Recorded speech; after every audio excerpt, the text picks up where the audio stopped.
Good morning students. हम लोगों ने डाटा प्रेजेंटेशन के लिए फ्रीक्वेंसी टेबल का कंस्ट्रक्शन किस प्रकार करते हैं ये पढ़ा था, और उसमें हमने अलग अलग तरह की फ्रीक्वेंसी टेबल डिस्क्रीट डाटा के लिए, कंटिन्यूस डाटा के लिए कंस्ट्रक्ट करने के तरीके देखे थे। हमारा अगला चैप्टर है graphical presentation of the data. और इसको मैं दूसरे शब्दों में कहूँ कि जो भी कलेक्टेड डाटा है, जो रॉ डाटा है, उसको प्रेजेंट करने का जो दूसरा तरीका है वो है graphical representation of that data. उस डाटा का ग्राफ्स में आप उसको डिस्प्ले कीजिए, ग्राफ्स में प्रेजेंटेशन कीजिए।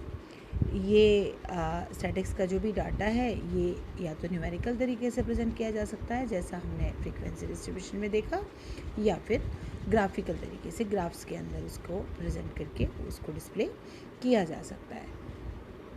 ऐसा माना जाता है, या ऐसा आप खुद भी सोच सकते हैं कि न्यूमेरिकल फॉर्म में डाटा जो प्रेजेंट किया जाता है वो इतना ऑडियंस को अट्रैक्ट नहीं करता है। तो उसके लिए जो दूसरा मेथड जो कि ऑडियंस को अट्रैक्ट करे, आसानी से दिखे, आसानी से समझ में आए, वो मेथड यूज़ किया जाता है। वो मेथड होता है ग्राफिकल प्रेजेंटेशन का। ज़्यादा अट्रैक्टिव बनाने के लिए ऑडियंस के लिए डाटा को जो अडॉप्ट किया गया है मेथड, वो है ग्राफिकल रिप्रेजेंटेशन। इसमें क्या है, जो भी रॉ डाटा है उसको डायग्राम्स की फॉर्म में और या फिर ग्राफ की फॉर्म में रिप्रेजेंट किया जाता है। It is one of the most convenient and appealing way in which statistical results में बी प्रेजेंटेड बाय डायग्राम्स और ग्राफ्स। सबसे पहले स्टैटिस्टिकल इन्वेस्टिगेशन को ग्राफिकल प्रेजेंट किया था, first invented by William Playfair. William Playfair ने 1786 में ये ग्राफिकल प्रेजेंटेशन का मेथड सबसे पहले अडॉप्ट किया था। फ्रीक्वेंसी डिस्ट्रीब्यूशन टेबल को अब की बार इस मेथड में हम ग्राफिकल फॉर्म में दिखा देते हैं। एडवांटेज क्या है इस ग्राफिकल रिप्रेजेंटेशन ऑफ डाटा के, कि ये डाटा जो है, प्रेजेंटेड डाटा, ये पिक्टोरियली दिखाई दे रहा है, पिक्चर्स के थ्रू दिखाई दे रहा है, तो ये बेटर इंसाइट दे रहा है और जो डाटा को समझने की क्षमता जो हमारी है उसको ये बढ़ा रहा है। और ये कह दीजिए कि जो डाटा है उसको ये आई कैचिंग बना रहा है, थोड़ा अट्रैक्टिव बना रहा है। इससे क्या होता है, डाटा थोड़ा सा ज़्यादा लॉजिकल या ज़्यादा क्लियर हो जाता है, कंपैरिजन आसान हो जाता है। ग्राफिकल प्रेजेंटेशन में हम जब देखते हैं तो डाटा को आसानी से कंपेयर कर सकते हैं। इसके अलावा वेरी क्विकली, जल्दी से हम इससे जो है किसी भी प्रकार का कंक्लूज़न आसानी से जा सकते हैं। इसके अलावा ये क्या करता है, जगह कम लेता है। एक ग्राफ पेपर पे हम बड़ा बड़ा डाटा आसानी से डिस्क्राइब कर सकते हैं, तो स्पेस जो है उसको ये रिड्यूस कर देता है और हेल्पफुल होता है फर्दर स्टैटिस्टिकल एनालिसिस में। तो ये सब इसके फ़ायदे हैं। ग्रेट मेमोराइजिंग इफेक्ट है इसका, ये याद आसानी से हो जाता है, और क्विक और एक्यूरेट कंपैरिजन डाटा का इससे आसानी से हो जाता है। लेकिन एडवांटेज के साथ कुछ लिमिटेशंस या कुछ इसके डिसएडवांटेज भी हैं ग्राफिकल प्रेजेंटेशन ऑफ डाटा के। जैसे ग्राफ जो है सारी डिटेल्स वेरिएबल्स की नहीं शो करता। फिर it is very difficult to include and study the small differences in large measurements. अगर डाटा बहुत हैवी है, रेंज उसकी ज़्यादा है, तो हम उसमें जो छोटे छोटे डिफरेंसेस है उनको जो है आसानी से समझ नहीं सकते। इसी तरह से अप्रॉक्सीमेट फिगर्स को दिखाता है, ये पॉइंट्स के बहुत ज़्यादा अंदर तक हम इसमें नहीं जा सकते। तो हम कह सकते हैं कि ये टेबुलर प्रेजेंटेशन का सप्लीमेंट हो सकता है, ये उसका अल्टरनेटिव नहीं हो सकता है। फिर इसी तरह से इसमें फर्दर जो कई सारे प्रोसेसिंग और एनालिसिस के मेथड है वो भी इस ग्राफ के साथ पॉसिबल नहीं है, क्योंकि हमारे पास न्यूमेरिकल फॉर्म में डाटा नहीं है। तो यहाँ पे इसी तरह से ये बहुत ज़्यादा करेक्टर्स को भी, अगर हम 4-6 से ज़्यादा करेक्टर्स को डिस्प्ले करना चाहें तो वो भी ग्राफिकल प्रेजेंटेशन के द्वारा नहीं किया जा सकता। तो एडवांटेज के साथ साथ कुछ इसकी लिमिटेशंस भी है। अब हम एक ग्राफ बनाने से पहले हमें क्या क्या बातें ध्यान रखनी चाहिए, वो उसके बारे में बात कर लेते हैं। सबसे पहले the graph should have a self explanatory heading. उसका एक अच्छा शीर्षक होना चाहिए जो कि उसको ग्राफ को आसानी से एक्सप्लेन कर सके, समझा सके कि यहाँ पे हम क्या डिस्क्राइब करना चाह रहे हैं। अगर एक से ज़्यादा ग्राफ स्टडी में यूज़ किए जा रहे हैं तो उनको नंबर्ड कीजिए क्रोनोलॉजिकली, जैसे जैसे उनको आप दिखाना चाहते हैं उसके अकॉर्डिंग आप 1 2 3 4 उसमें नंबरिंग कीजिए। फिर आप उसमें एक अच्छा स्केल मेंटेन कीजिए, सिलेक्शन कीजिए और उस स्केल को वहाँ पे इंडिकेट कीजिए, ग्राफ के ऊपर शो कीजिए। फिर आप जो भी स्केच बना रहे हैं they should be neat and clear. फिर अगर आप कुछ डिस्क्राइब करना चाहते हैं तो foot note should be given below the graph, उसके फुट नोट जो हैं वो ज़रूर लिखिए, कुछ भी सर्टेन पॉइंट्स जो भी आप वहाँ देना चाह रहे हैं बॉटम पे उन्हें आप लिखिए। फिर एक और बात कि जो पेपर ग्राफ का जो साइज़ है वो पेपर साइज़ या पीपीटी स्लाइड के साइज़ का होना चाहिए, ऐसा नहीं है कि उससे बाहर निकल जाए, तो वो उसमें फिट होना चाहिए। फिर ये है कि जो भी अगर आप अलग अलग चीज़ें शो करना चाह रहे हैं तो उनके लिए अलग अलग कलर्स या शेड्स जो हैं डिफरेंट क्लासेस के लिए आपको यूज़ करना चाहिए। नीटनेस और क्लीननेस का ध्यान रखना चाहिए। तो इस प्रकार ग्राफ बनाने से पहले इन सारी चीज़ों का हमें ध्यान रखना चाहिए। अब हम बात करते हैं कई मेथड्स से जो है ग्राफिकल रिप्रेजेंटेशन किया जा सकता है, और यहाँ पर कुछ इंपॉर्टेंट ग्राफिकल मेथड लिखे हुए हैं जो आपको स्लाइड पे दिख रहे हैं। Line diagram, bar diagram, histogram, frequency polygon, frequency curve, pie chart, ogives etcetera. तो इनमें से वैसे मोटे तौर पे इनको हमने 1 डायमेंशनल, 2 डायमेंशनल, 3 डायमेंशनल, पिक्टोग्राम और कार्टोग्राम इसमें बांटा हुआ है। तो ये लाइन डायग्राम और बार डायग्राम जो है ये 1 डायमेंशनल डायग्राम का एग्जांपल है। 1 डायमेंशनल मतलब हम इसमें केवल एक ही जो है रीडिंग की ध्यान रखेंगे, दूसरे रीडिंग की इतनी इम्पोर्टेंस नहीं होगी, तो उसमें हम बार डायग्राम या लाइन डायग्राम को देखते हैं। तो अभी जब मैं आप इनको एक एक करके एक्सप्लेन करूँगी तो मैं आपको इस बात का मतलब समझा दूँगी कि कैसे हम एक ही रीडिंग की इम्पोर्टेंस दे रहे हैं, दूसरी रीडिंग की इम्पोर्टेंस नहीं है। तो सबसे पहले हम बात करते हैं लाइन डायग्राम की। ये सिंपलेस्ट मेथड है ग्राफिकल प्रेजेंटेशन का। डाटा जो है इसमें स्ट्रेट लाइंस के अकॉर्डिंग दिखाया जाता है। डाटा को रिप्रेजेंट करने के लिए हम स्ट्रेट लाइंस यूज़ करते हैं, और हर एक जो लाइन है वो ऑब्जर्वेशन या क्लास की को रिप्रेजेंट करती है। हाइट ऑफ द लाइन जो है वो उसके ऑब्जर्वेशन या क्लास के मैग्नीट्यूड को दिखाता है, but the width is not important. तो क्या इंपॉर्टेंट हुआ? केवल एक ही पैरामीटर यहाँ इंपॉर्टेंट हुआ, एंड विच इज़ हाइट, जो सबका अलग अलग है। विड्थ हम अपनी सुविधा से, अगर कम रीडिंग्स है तो थोड़ी मोटी लाइन खींच सकते हैं, अगर ज़्यादा रीडिंग्स है तो थोड़ी पतली लाइन खींच सकते हैं, पर एक जैसी लाइन हम यहाँ पे खींचते हैं। और लाइन के बीच में जो डिस्टेंस है वो उसको भी हम यूनिफॉर्म रखते हैं, एक जैसी ही रखते हैं। तो ये क्विक और सिंपल मेथड है, और इससे कंपैरिजन जो है वो बहुत ही आसानी से हो जाता है। और जनरली हम इसको जब यूज़ करते हैं जबकि हमारे पास आइटम्स का नंबर ज़्यादा हो, बहुत ज़्यादा जब आइटम नंबर हो तो हम केवल स्ट्रेट लाइन के द्वारा उसको शो करते हैं। अब आप यहाँ एक एग्जांपल देखिए, that a study on the number of accidents in the year 2015 in a particular area is given below. किसी पर्टिकुलर एरिया में 2015 में कितने एक्सीडेंट हुए उसको नीचे दिखाया गया है। तो 12 महीनों में 12 रीडिंग नंबर ऑफ एक्सीडेंट्स की हमारे पास है। तो अगेन जो इम्पॉर्टेंट है वो नंबर ऑफ एक्सीडेंट इम्पॉर्टेंट है, तो इसलिए एक ही पैरामीटर यहाँ पे इम्पॉर्टेंट है।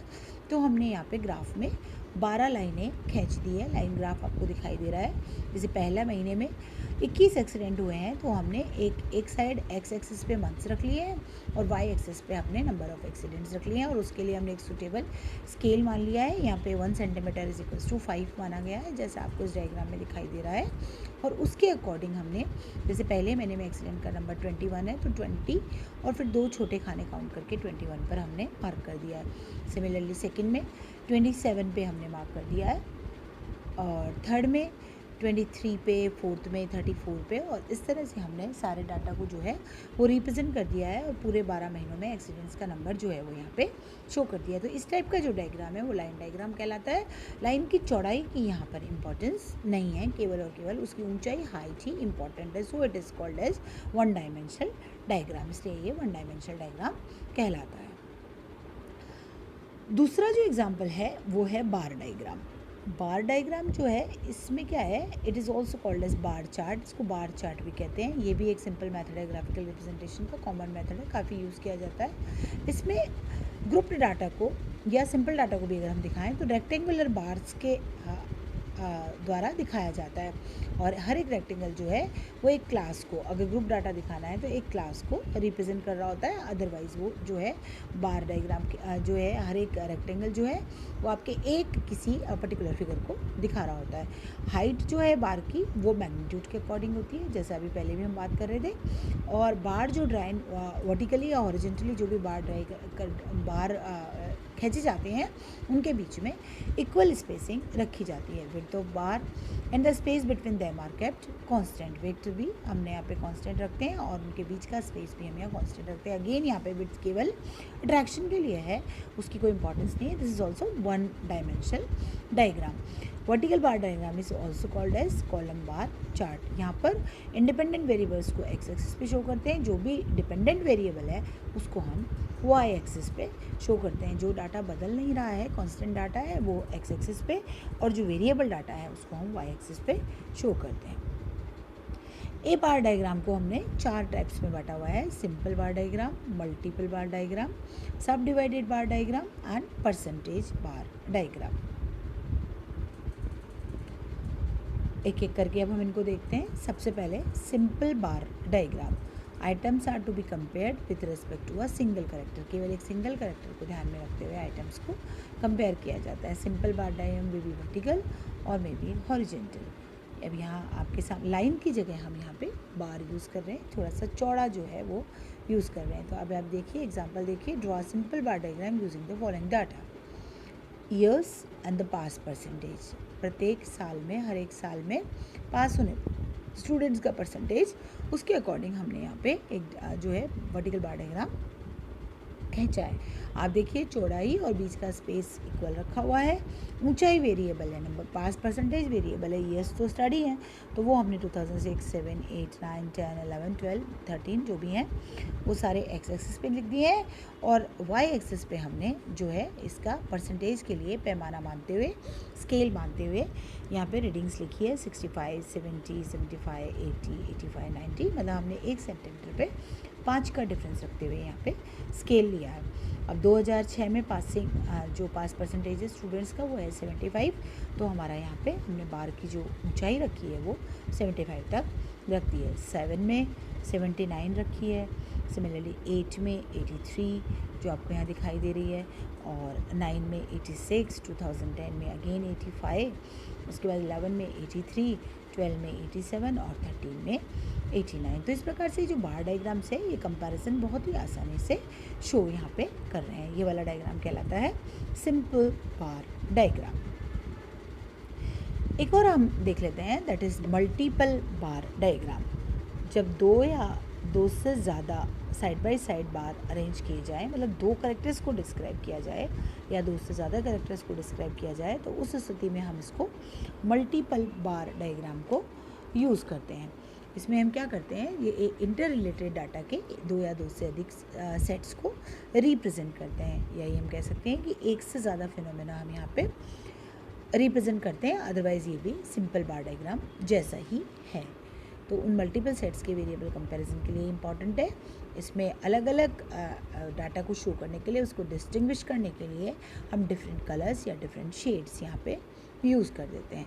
अब आप यहाँ एग्जांपल देखिए, draw a bar diagram, suitable bar diagram using the following data showing the pass percentage of different subjects in 5 years. अब हमारे पास अभी हमने पास परसेंटेज जनरल देखी थी, इस एग्जांपल में हमने उनको डिफरेंट सब्जेक्ट्स में बांटा हुआ है। फिजिक्स में कितने पास हुए, केमिस्ट्री में कितने पास हुए, मैथ्स में कितने पास हुए, और ये इस प्रकार से हमारे पास 5 साल का डाटा है जिसमें पास परसेंटेज 3 अलग अलग सब्जेक्ट्स की है। तो इंटर रिलेटेड डाटा है, इसको हमें रिप्रेजेंट करना है। तो अगेन वही अपने ईयर्स नीचे एक्स एक्सिस पे लिख दिए, 2011, 12, 13, 14, 15, और फिजिक्स को शो करने के लिए ब्लू कलर यूज़ किया है, केमिस्ट्री को रेड कलर यूज़ किया है, और मैथमेटिक्स को शो करने के लिए यहाँ पे हमने ग्रीन कलर यूज़ किया है। और अब अकॉर्डिंगली हमने यहाँ पे जो है बार्स जो है यहाँ बनाए हैं। जैसे पहले साल में 2011 में 79 फिजिक्स के, 74 केमिस्ट्री के एंड 70 मैथमेटिक्स के लिए, तो तीनों के लिए 3 बार हमने यहाँ पे यूज़ कर लिया है। नीचे लिख दिया है 2011। फिर वही सिमिलरली हमने 3 बार यूज़ किए हैं 2012 में, और फिजिक्स, केमिस्ट्री और मैथ्स का यहाँ पे डाटा जो है वो दिखाया है। तो इस प्रकार से मल्टीपल बार डायग्राम में हम इंटर रिलेटेड डाटा को आसानी से शो कर सकते हैं, और एक से ज़्यादा बार हम यहाँ पे बनाते हैं। तो ये हम बार डायग्राम की 2 टाइप्स पढ़ चुके हैं, simple bar diagram and multiple bar diagram. और उसके अलावा हम यहाँ पे ग्राफिक रिप्रेजेंटेशन का एक और मेथड, लाइन डायग्राम भी पढ़ चुके हैं। नेक्स्ट क्लास में हम इससे आगे जो है वो पढ़ेंगे। मल्टीपल बार डायग्राम के बाद वाले जो हैं उनके बारे में, बार्स के बारे में हम बात करेंगे। Thank you.